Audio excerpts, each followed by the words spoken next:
Kumbi A Torbung GP joint club coordination ga pullaga farmers singi dama aina ai side tagi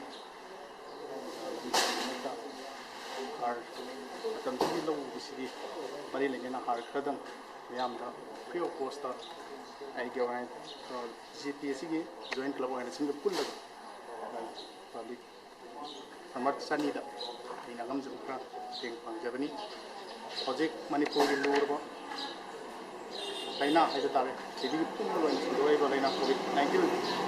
siga ari laina na awa ba su no ba to ko ya da sin ni sing na yam lai ba apam moi ba sida sai gi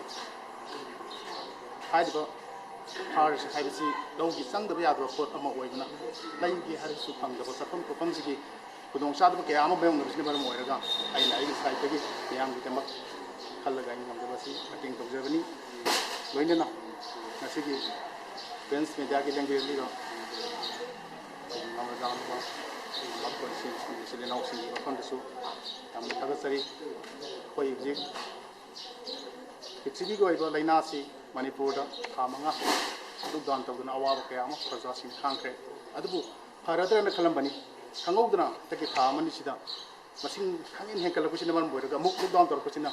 tabuk su ga no maga amadi sinini yamna leba pum sigidi awa ba hena mayok ngari asibo bench media gi maki da ai sana amadi lakti ko pum namuna ya pum na tahan bidna asi manipur government na paikal liba